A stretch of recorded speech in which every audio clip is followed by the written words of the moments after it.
What up, Fight World? It's your boy Ego, and I'm back with some more boxing. So that was a little clip of Canelo Alvarez preparing for Erislandy Lara.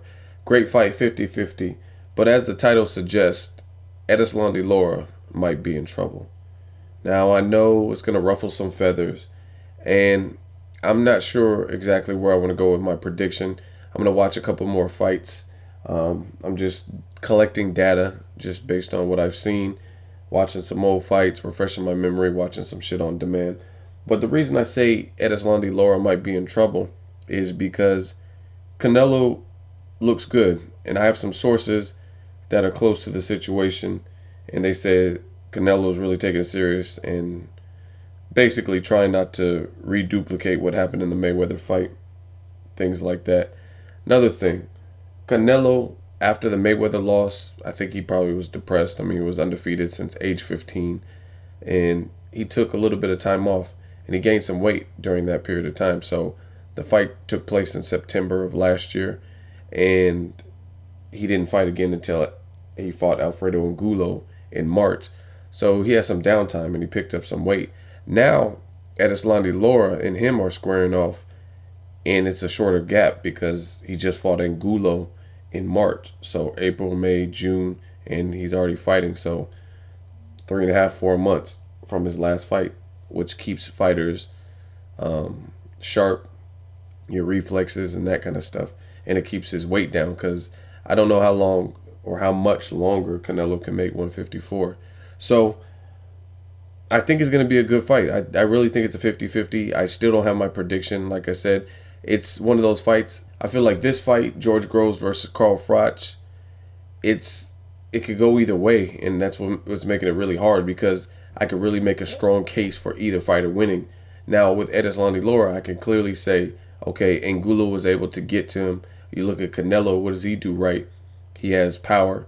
And to me, Canelo is one of those fighters where it doesn't look like you're like, oh, this dude ain't shit. And then you get in the ring with him, you're like, oh, shit, there's something different. You know what I mean? This is not what I expected. I think he has deceptively fast hands. His processing time's pretty good. He's pretty flat-footed, so that's the downside where I'm like, okay, maybe Erislandy Lara is going to box his ears off. But then I think about Erislandy Lara fights, and I'm like, damn, he had a little bit of trouble with Vanes Martirosyan's power, and we've seen in recent memory, Vanes hasn't looked great, you know what I'm saying? And Angulo was able to cut off the ring well. Then you look at Canelo, he's not really an Angulo style fighter. He's more of a boxer puncher, which means he could shoot that right down, straight down the middle against the southpaw. But then I could look at it from Erislandy Lara, his perspective, and make a good case like he's fought great competition. Canelo had severe problems with Mayweather's movement. But the reason I say Erislandy Lara is in trouble is because the more I think about it, the more I lean towards Canelo in this fight. And this whole time I was like, Erislandy Lara, outboxing, boxing clinic. But the more I factor in different things, I'm actually leaning towards Canelo. Again, I think he's that type of fighter where you don't really expect much, like Austin Trout. Then you get in there and he makes you respect him. Like even if you look at Mayweather, from what I perceived when they fought in those first couple rounds, it looked like Mayweather was more aggressive than normal. Like he was gonna test this kid out. Like this kid is green. He's in his young 20s, 22 or whatever age he was, and I'm gonna see what he's really made of if he's hyped. And then to me, I feel like Mayweather actually switched his game plan and he stopped being so aggressive at that immediate spot because Canelo was actually landing some cool shots in those first 3 rounds and he wasn't budging. He wasn't just like mentally just crumbling. And then through the duration of the fight, it proved Mayweather was too much for him. He gave him too many different looks, confused him, the speed bothered him, etc. But I think in those early rounds, Mayweather realized that, hey, I'm not going to be able to just bulldog this kid. He actually has something. And Mayweather himself said, this kid is a future, he's going to be a world champ again. And if Mayweather says that, I really tend to believe him because, I mean, he always usually gives good feedback and criticism. Like, oh, Robert Guerrero is a true champion. But for whatever reason, I feel Mayweather, because I've seen him and heard him in several interviews talk Canelo up.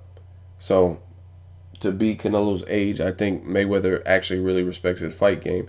Even though Mayweather made it look like easy work and he blew him out of the fucking water, I think he's still seen or felt like if he already beat him, like you got to look at it. A guy like Mayweather who was cocky or flamboyant or whatever, he could really down and trash the fuck out of Canelo. Like Canelo's not part of the money team.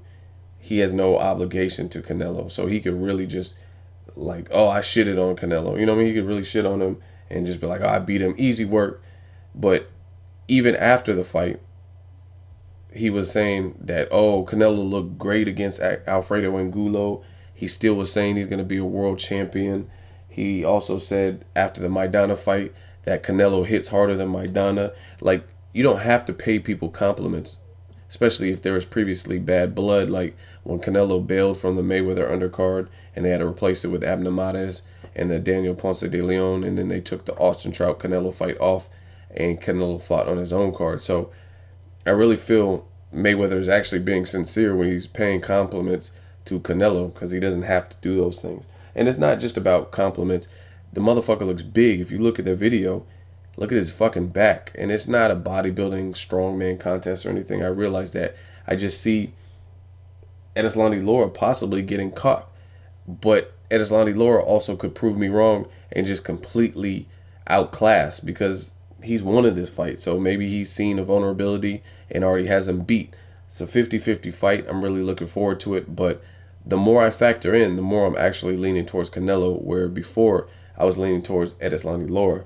There's just, every time I lean towards Lara, I have flashbacks. Like, okay, he struggled a little bit with Vanes Martirosyan. He struggled definitely with Alfredo Angulo, and that look of relief when Angulo turned his back and ended up basically quitting and forfeiting that fight. He looked relieved, like, damn, like I made it out there like safe.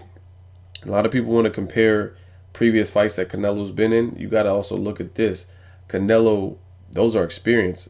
He beat Trout, so using that doesn't really, it was a good fight, but he hurt Trout. Trout didn't really hurt him.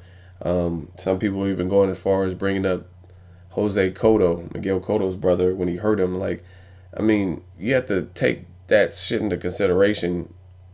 That's like years ago. He was like a 19-year-old kid, 18, 16, whatever the fuck age he was. I mean, he was young, so you can't train a chin. But because he was buzzed in one round, you know what I mean? Like, anyone can get hit with a crisp shot and get buzzed and knock your equilibrium off. So I don't really sweat stuff like that. I mean, he was in there with the big puncher in Alfredo Angulo recently, and he was taking the shots, and he was actually playing machismo, and he was waving Alfredo Angulo on, like, yeah, come on. He was fighting on the ropes, like, come on, letting Alfredo Angulo punch him hella slow. You know what I'm saying? So I think the kid is tough, man. So unless Erislandy Lara is just on his game and surgically dismantling him, which he is capable of doing, then I'm probably leaning towards Canelo. But I got to watch a couple more fights, really wrap my head around who I want to pick for my actual prediction. This is definitely not an official prediction. I was just thinking about it. And a lot of people compare Erislandy Lara to Floyd Mayweather. And I think that's false. I think they're both great fighters. Check my channel, my old videos. I've always been an advocate for Erislandy Lara getting this fight. I was actually, a lot of you said I was a Canelo hater. You know what I mean? Because I was saying, oh, he needs to fight Erislandy Lara for years. Like I said, check my videos like 2012 or 13 or whatever. I was an advocate for the fight, and I still am. It's a good fight. I'm glad it's made, but I'm not a hater. So when Canelo evolves and he shows me and he steps up and fights better, more sizable competition, and I see how he looks, then I'm like, okay, I got to give the man credit. I wasn't giving him as much credit as some of you guys expected based on who he had fought. He fought a 41-year-old Baldomir. That's cool. You knocked him out. You fought a 41-year-old Shane Mosley that hadn't won in 4 or 5 years. That's cool. You didn't knock him out. You fought undersized people like Josecito Lopez. Like, that doesn't impress me much. Like, on some Shania Twain shit, that doesn't impress me much. But like, ever since Austin Trout, he stepped up, and I've got to see more of him. I've got to see him battle adversity and have to go the distance with a pound for pound guy like Mayweather. So it's gonna be a good fight. I'm still undecided, but Erislandy Lara is not Mayweather. Actually, when it comes down to it, I think Guillermo Rigondeaux is a lot closer to Mayweather. You know what I mean? Because both of those dudes, I think Mayweather and Rigondeaux, limit their opponent's offense to like a ridiculous amount, and they have very high percentage of shots landed and accuracy. And I think Rigondeaux, when you're talking about Cuban fighters, I think he's a lot swifter than Erislandy Lara. Erislandy Lara doesn't have the same defense as Rigondeaux. It's good. He's an all-around good fighter from the Cuban school of boxing, but I don't think he doesn't have a Mayweather defense or a Rigondeaux defense. He doesn't move as swift as Rigondeaux. But it could get interesting because Erislandy Lara is bigger than Mayweather. So I'm really undecided. Just want to leave you guys with some thoughts. Let me know what you guys think of this fight. I can't wait. As always, hate, comment, or subscribe. Till next video, it's Ego signing off.